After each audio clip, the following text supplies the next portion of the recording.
Hey everybody, welcome back to the channel. I am busy getting ready for a double header of ops sessions this upcoming Saturday for the Lakeshores Division round robin. That's a once a month ops session that I organize for the Lakeshores Division to make sure that every single member gets a chance to operate at least once a month. And in April, it is my turn to host.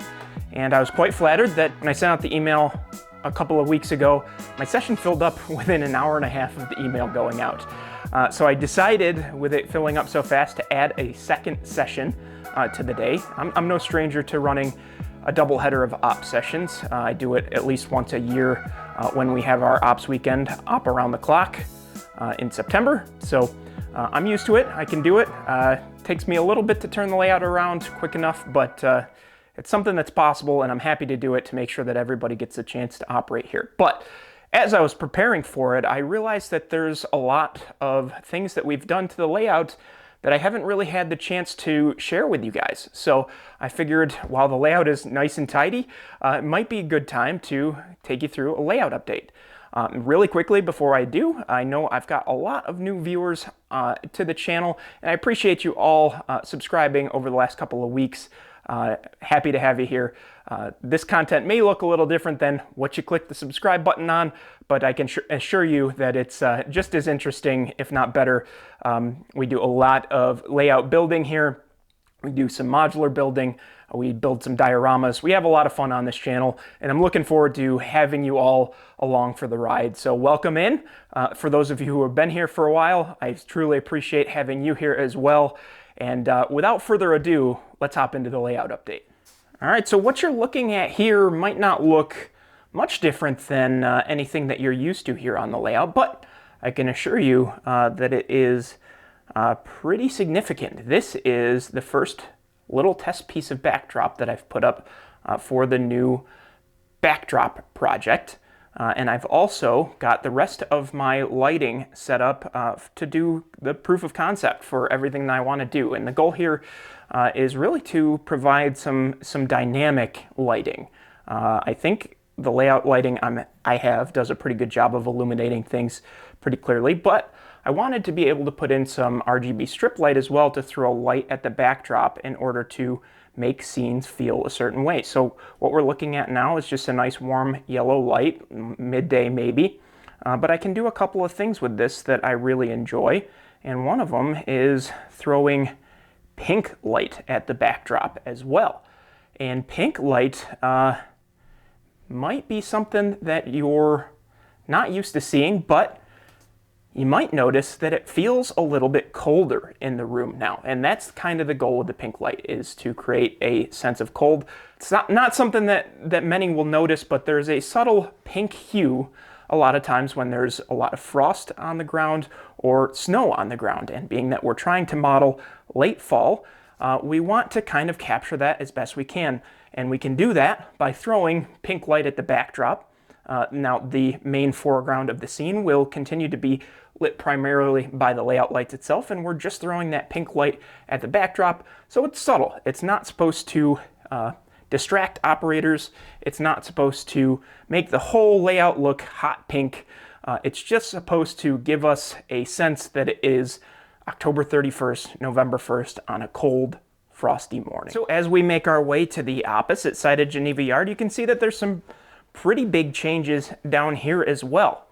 We've finally got the Finger Lakes engine shop relatively complete. You can see that it's missing a roof panel, and that's actually because I have modeled an interior, I've modeled an inspection pit, and I want people to be able to see in there.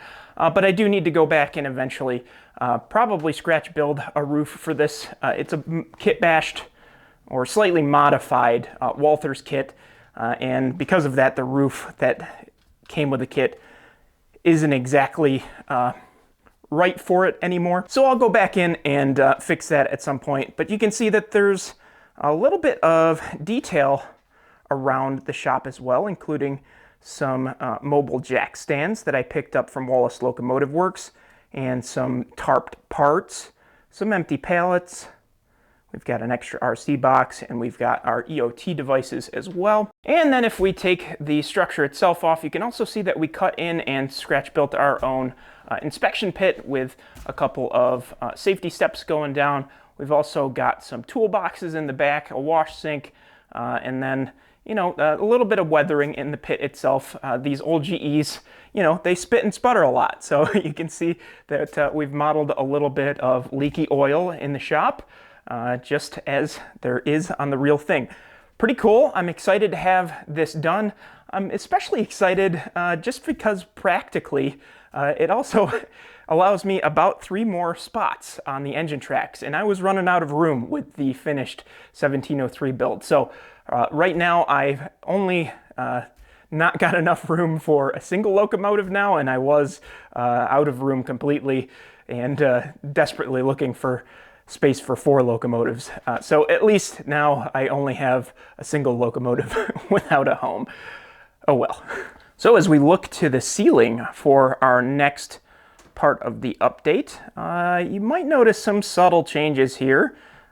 We've actually gone ahead and relocated a bunch of our lights, and this is a part of the new ceiling project. We had to relocate a lot of the layout walkway lights, and we also went ahead and put in the boxes, which you might be able to see to the left here, for some new layout lighting as well. So that is coming soon, and will help to light up scenes like this Seneca Lake scene, which has been desperately begging for better light for a long time.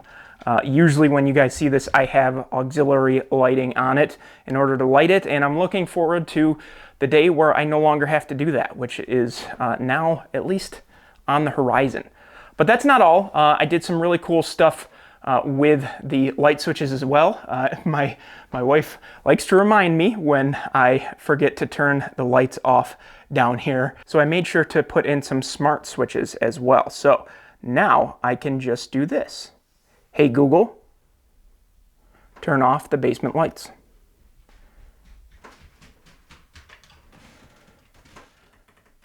So pretty cool. We can now control the layout lights, which are on a smart dimmer switch, and the walkway lights all from smart switches, just to give myself a little bit of extra convenience if I want to simulate some sort of, you know, sunrise or sunset, which I don't really have plans to do, but who knows, things could change. I now have the capability of doing that via a smartphone, which is pretty neat. So we are back over on the Canandaigua side of the layout, and there's a couple of changes here. One of them's a little subtle. You might be able to pick up on it, but I've got all of the track painted, all of the bridge ties put in, and everything is ready for ballast over here when I'm ready to ballast. The backdrops themselves are also complete, and there's an initial layer of mud on them. I'm waiting until after the op session to sand those because I know it's going to make a mess, and I'm going to have to put every single thing on the layout away in order to make sure that it doesn't have a layer of drywall dust on it. So not looking forward to that, but it's a thing that's got to happen in order to progress with the backdrops. But if we pan here to the left, you'll also notice the start of the structures in Pactiv. These PVC pipes will eventually be scratch built into plastic pellet bins, but behind it we have something that's a pretty important milestone for me as a modeler. This is my very first scratch built structure. And it doesn't look like much. It was probably a good structure to start with for scratch building. It is just simply some Rick's corrugated siding, a roof made of MDF painted black, some trim pieces made out of various styrene, a couple of step kits from Rick's, as well as doors. And it doesn't really look like much, but it was a fun, interesting first scratch build. I learned a lot doing it.